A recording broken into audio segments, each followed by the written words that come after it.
Oh boy, everybody. We are so blessed here in the state of Idaho that I don't know about you, but Friday night, Saturday morning, you wake up and there's just a little tiny bit of snow. And I know that our friends in the mountains or in northern Idaho in the McCall region, Sun Valley, they're looking at us like, why are we whining? But I just couldn't believe we've had such a great run of winter here that you're looking going, oh, the snow. Thankfully, it melted off so we didn't have to shovel. And the same thing yesterday morning, and then today the snow is coming down. At least when I was coming in a few hours ago, Eagle Road on in, it seems to be snowing, and we've got ACHD out. I'm sure Ada County's out, Canyon County's out, and it's been a light year, so that's good, but not today. So please be very, very careful. Joining us now is Rabbi Jeffrey Katz. Rabbi Katz, good morning. Good morning. Great to be here with you, Kevin. Well, you're in New York, so when we have folks on from other parts of the country, we like to compare and contrast weather and temperatures. What's it like in the Big Apple right now? I would say probably about 30 degrees. Woke up to a light dusting of snow. Not a big deal. So overall, cannot complain. Well, that's one of us, sir. About 26 here and a light dusting going on. Let's talk a little bit about the direction we are in our country spiritually. Culturally, are we in a better place than we were, let's say, 10 years ago? Yeah, probably not. As social media and has developed and as our lives have become more and more about just being inundated with information on every screen, more and more of our days being taken up kind of just managing and responding to all of this information that's kind of downloaded on us. And a lot of it is trivial. So a lot of us are finding ourselves spending more and more of our day just dealing with the bombardment of triviality on all the various media we're involved in, emails and the social media. So that's not a recipe for happiness, Kevin. And, you can see it translated in the rates of depression and drug abuse and even suicide in the country. So I would say the direction is not a great one. Then as a rabbi, how do you bring your flock back, similar to how other shepherds of the faith bring their flock back? Yeah, I have done it through the teachings of Maimonides, and it's the subject of my book, The Secret Life, a book of wisdom, which focuses on the ancient teachings of Maimonides, who lived about 800 years ago in the 1100s. He was really one of the greatest minds, Kevin, of the past 1,000 years. Not only was he a philosopher and a religious thinker, a great one who had an enormous impact, but he was also one of the leading doctors of his time. He was the court physician to the Sultan Saladin in Egypt. He was an astronomer. He really basically was a very practical thinker, and he gave practical solutions to things, so practical, in fact, that his ideas are completely translatable into solving today's problems.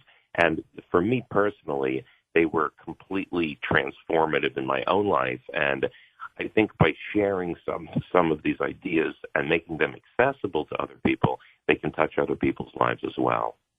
When we take a look at social media, is it a force of good, or is it just something that is derailing us from more relevant things, more important things?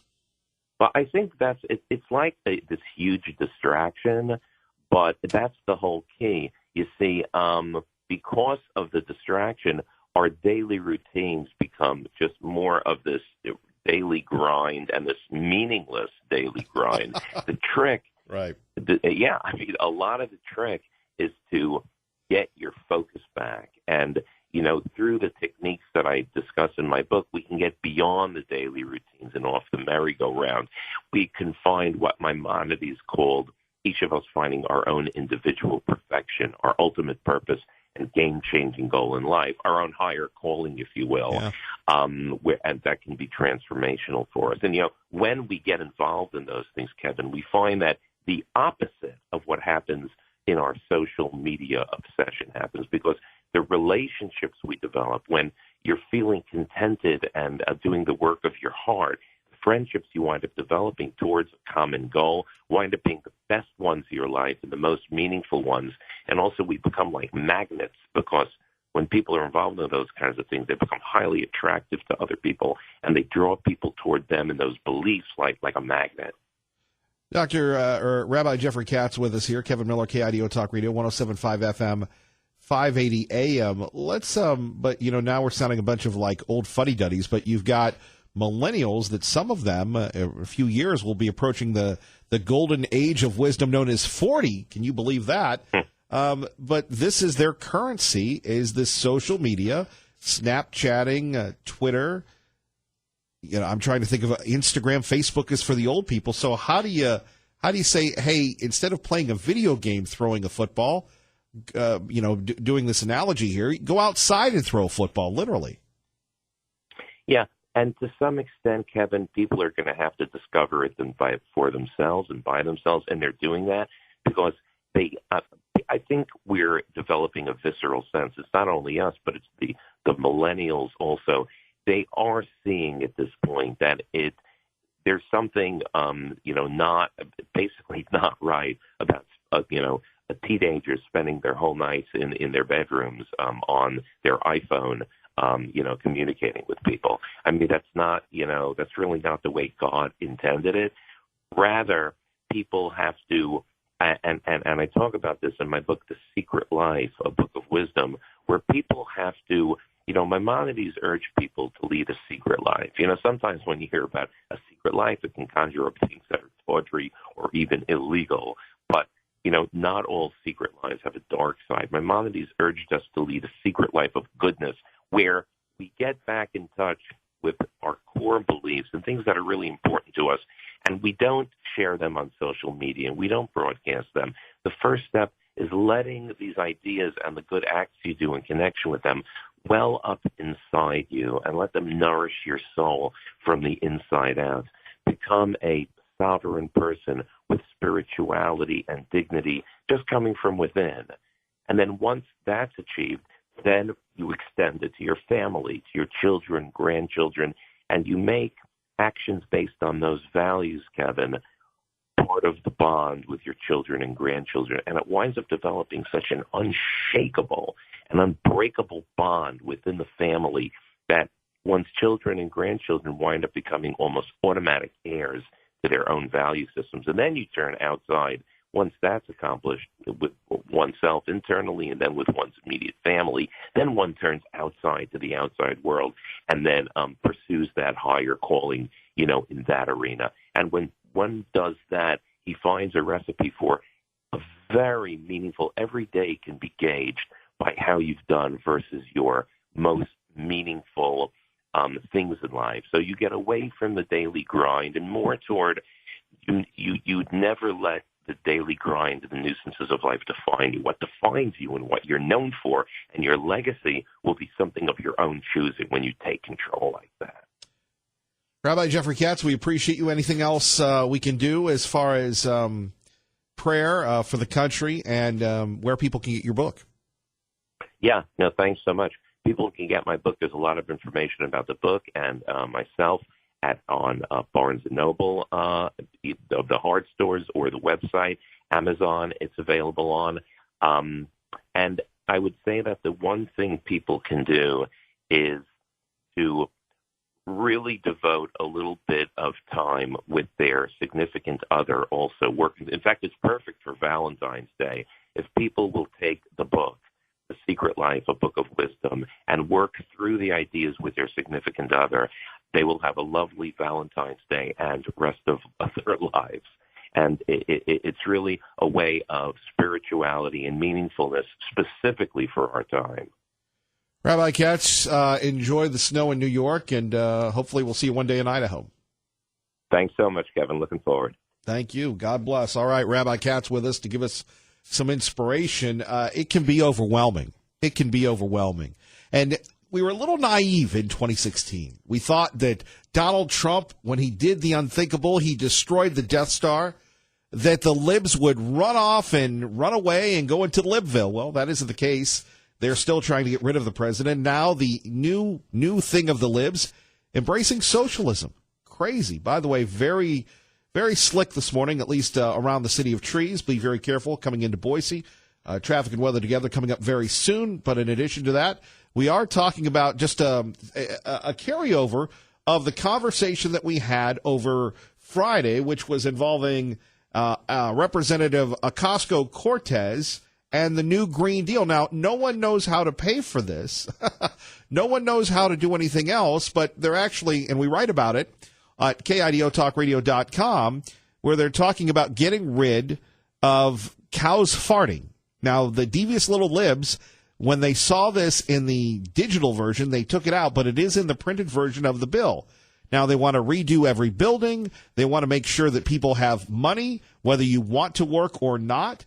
So Pete can just stay, not Pete from Mountain Home, but let's just say Pete can stay at home and make the same amount of money as you that are going in working 8 to 10 hours a day. And over the weekend, you had the crazy loony libs, and not the devious little libs, but the loony libs embracing socialism. And this is our mission, to stop them, to stop the socialist takeover of our great nation. This is, who would have ever thought when you're in your civics class, when you're studying the Soviet Union, when you're studying the breakup of the wall, that socialism would be the biggest threat to the United States of America. You have people saying, presidential candidates saying that it's time to stick it to the rich. And look, I'm no defender of the rich, but these people have earned money, and all of a sudden, if you're going to de-incentivize them from making money, from hiring people, what do we have next? The rich and powerful seem to break the rules and pay no price. No matter what they do, they grow richer and more powerful.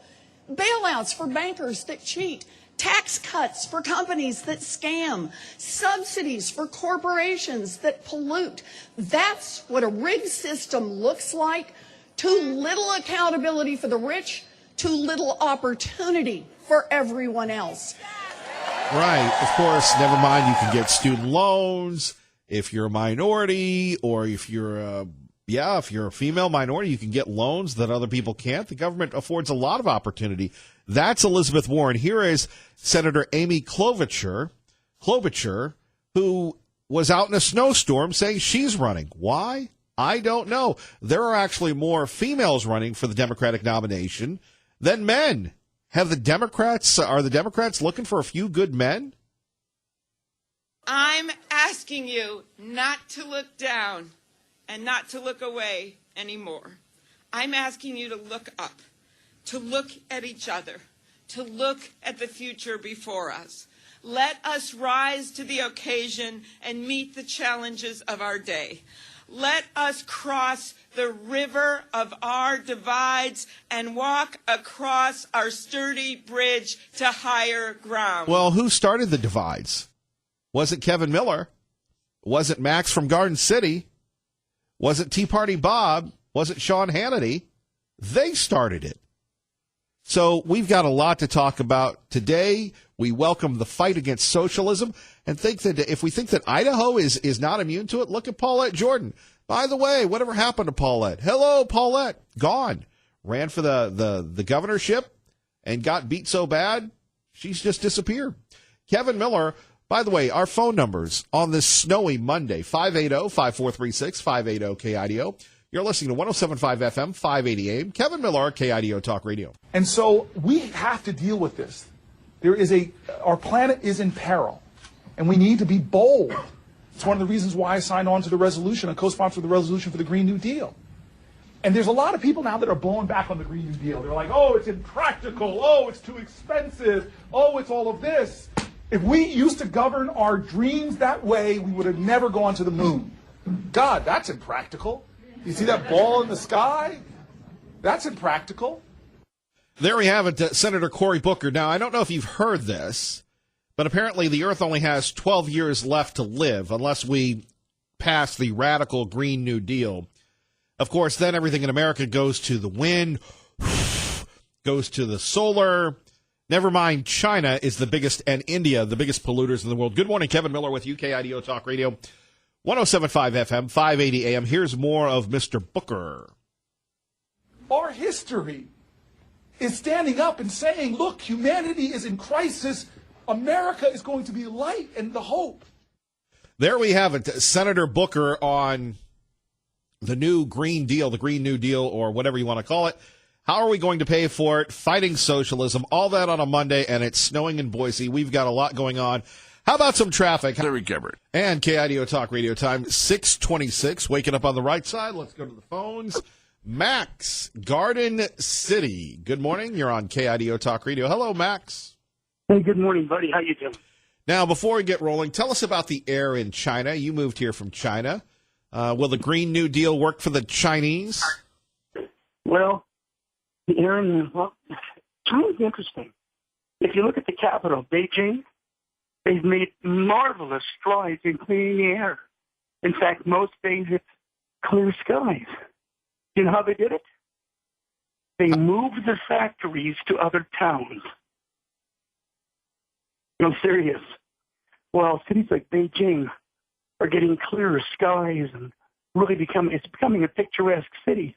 Other cities like Anshan, Shenyang, major cities are getting dirtier and dirtier.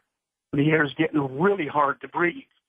I ran an ER room for quite a long time, and I cannot tell you how many people we got with respiratory illnesses, respiratory problems, especially the young and the very old. We have it really good in America, especially here in Boise. Our air is wonderful. But what I called about was about Ms. Cortez, our little 29-year-old economics major. Can I plug my blog? Well, let's get to the content before we start plugging, doing the plug all day, buddy. Okay. Well, you know, we've got high standards on this program. No, I agree with that. We even let Liberal Steve on. Did you know that Ocasio-Cortez is still a member of the Democratic Socialists of America? I didn't know that. And they are 50,000. They claim 50,000 plus strong in about 181 local meetings. Now, okay, that doesn't sound like a lot of people, but Hitler didn't have a lot of people early on either. This cute little ignorant girl, she represents the 14th district of New York, which is the district of losers. You're talking a bunch of 25 to 30-year-olds living in mommy's basement, milking their grants and loans for college, a little bit here, a little bit there, wondering what they'll do when it runs out. And they want this Green New Deal because basically it's going to be like living in mommy's basement for the rest of their lives. With the exception, we'll be paying for it. Okay, your blog. What is it? That is High Silliness. HIGH. Well, no, that's what we call the tune out. High Silliness. HighSilliness.blogspot.com. All right. Thank you, Max.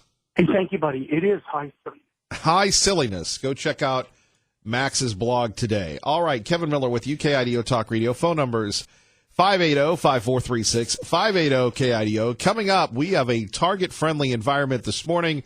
Not only are we talking about the crazy, wacky libs running for office, but it got very heated during a hearing between I believe the House Judiciary Committee and Acting Attorney General Matthew Whitaker. Now, Whitaker will only be on the job for about 3 more days, but the House, and specifically Jerry Nadler, Congressman from New York, wanted his pound of flesh. Here's just an opening slice on the magic, the bipartisanship that is a Democrat-controlled House. In your capacity as Acting Attorney General, have you ever been asked to approve any request or action to be taken by the special counsel? Mr. Chairman, I see that your 5 minutes is up, and so I'm here voluntarily. We have agreed to 5-minute rounds, and your 5 minutes is up, Jerry. Kevin Miller, 107.5 FM, 580 AM. KIDO Talk Radio. Good morning, Maggie. Good morning, Kevin. And before we get to Hank and Boise, Hank, hang on. We're going to go to Jeff Monasso with the latest on the Fox wheels. Good morning, sir. Hey, good morning. How are you? Not bad. Still waiting patiently for when I'll be the only driver on the road after the autonomous vehicles take over. And, I'll be still driving my little sedan while they're all driving these all-wheel monstrosities. What's the latest? Well, you won't. Not if carbon emissions are wiped out, and we're not going to be driving in cars. I mean, you're going to have to come up with some other way to get around. But for now, to better help us as consumers to fit inside of these vehicles, Ford is using this 3D technology to build interiors basically around us. It's the first automaker to work with this technology called Gravity Sketch. It's a 3D virtual reality tool. It's already available in the UK, and it enables designers to create a vehicle's cabin around us. It's kind of like a more human-centric vehicle design. So the best example I can give you is if you're sitting in a chair, and that chair is the driver's seat, and you start sketching an interior, you're literally designing from the customer's point of view.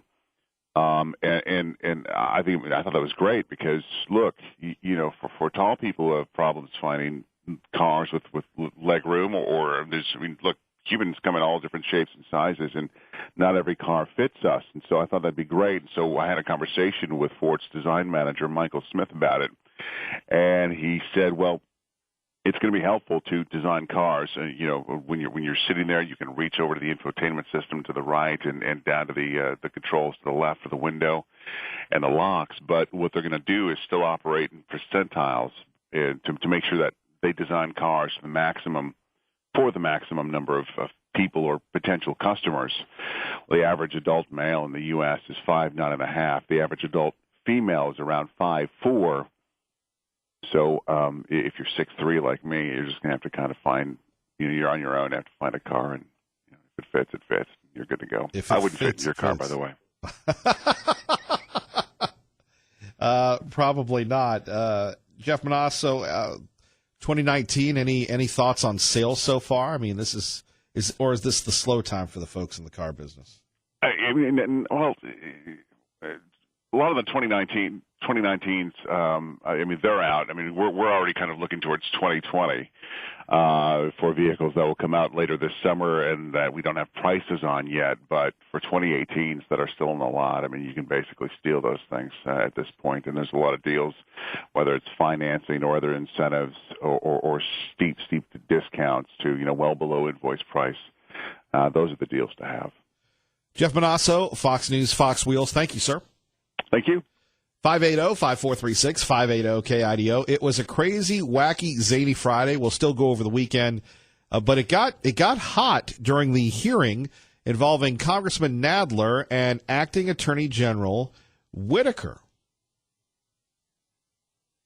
The question that this committee must now ask is, why?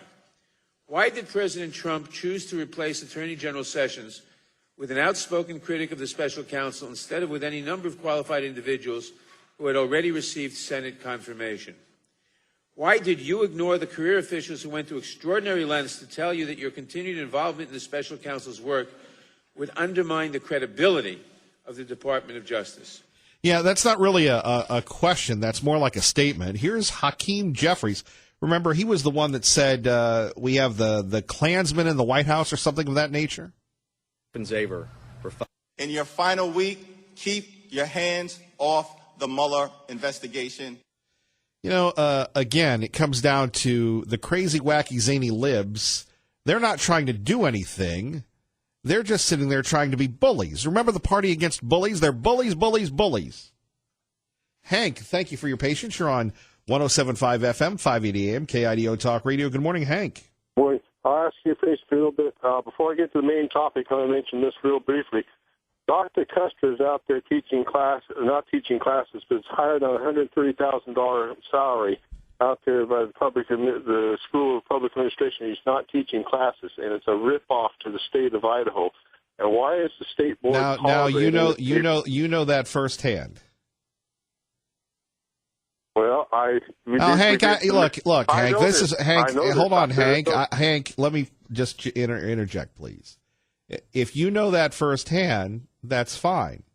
However, I don't know that firsthand, and If not, then we have to use the A word to cover ourselves legally, and it's the right thing to do, allegedly.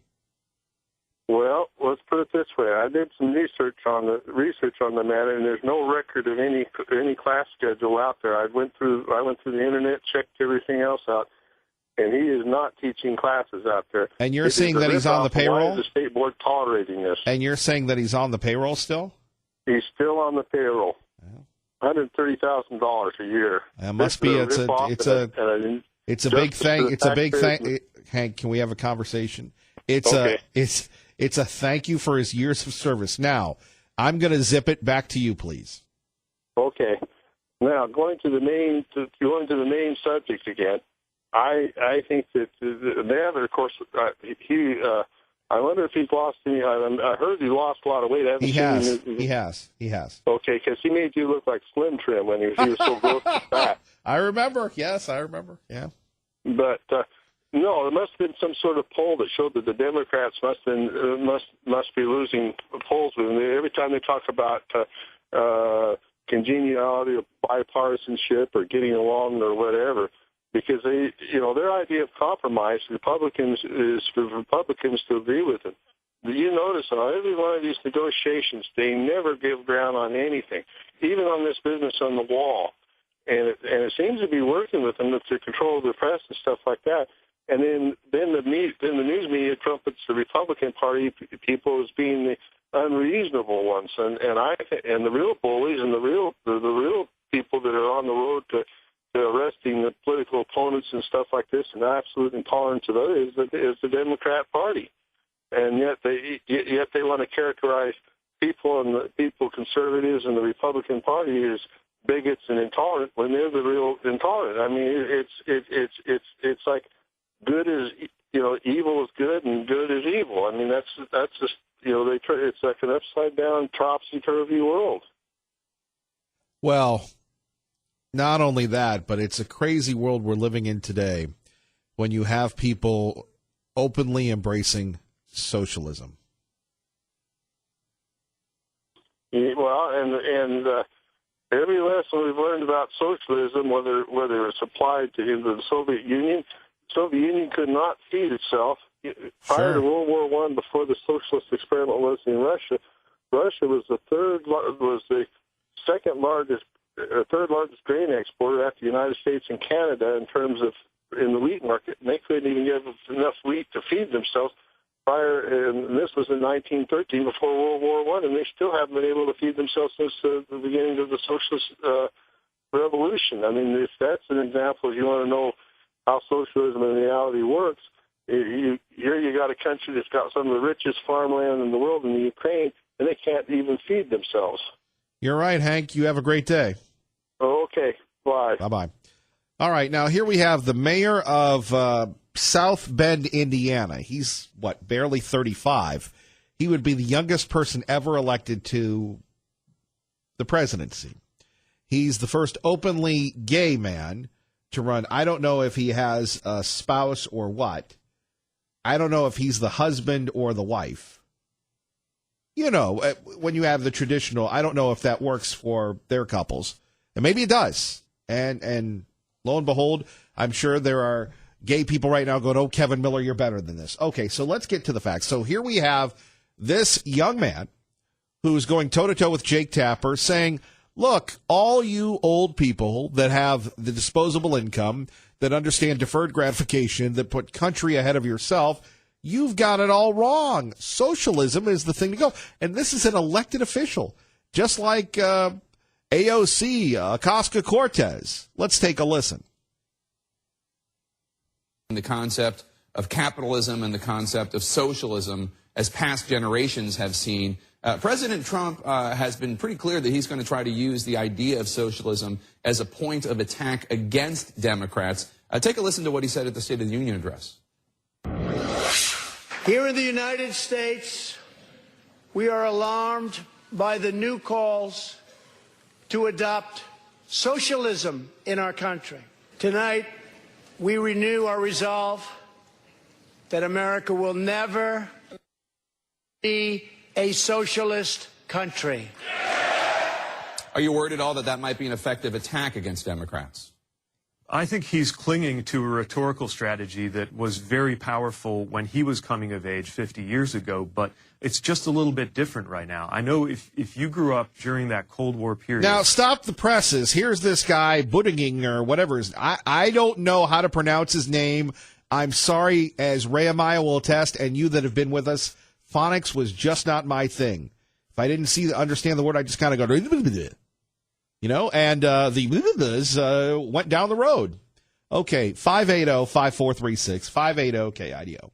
Let me apologize in advance for the young conservatives or the young people that listen to this program. I've always been an old man. However, I'm about ready to sound like old man, get off the lawn, or get off my lawn guy. Whether you're 29, which, by the way, when all of a sudden you get to an age where 29 is young, I guess you're getting up there. So for this guy who's 35 or 36, and he knows everything. So the people that won World War II, the people that stood by, paid their taxes, volunteered for the military, brought down the Soviet Union, we don't know anything. Destroyed the Berlin Wall because you have this guy and Ocasio-Cortez. They know everything. You know, it's like a kid at the toy store or at Amazon. You just keep hitting, add to cart, pay. And then a month later you get the bill and you don't have any money to pay for it. But listen to the arrogance of this. Why don't we do this? We're going to get a Sean Hannity morning update. Then we're going to come back to this. The Stop Socialism Express starts right here with you and me, Kevin Miller, on your home for Hannity, KIDO Talk Radio. And the next crusade following bringing Donald Trump to Idaho, the Stop Socialism Express.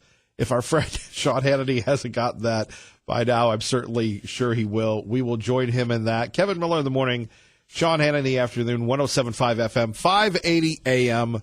So before we get to Pete Mountain Home, Pete, hang on. I just want to play a little bit more of Pete, Buttigieg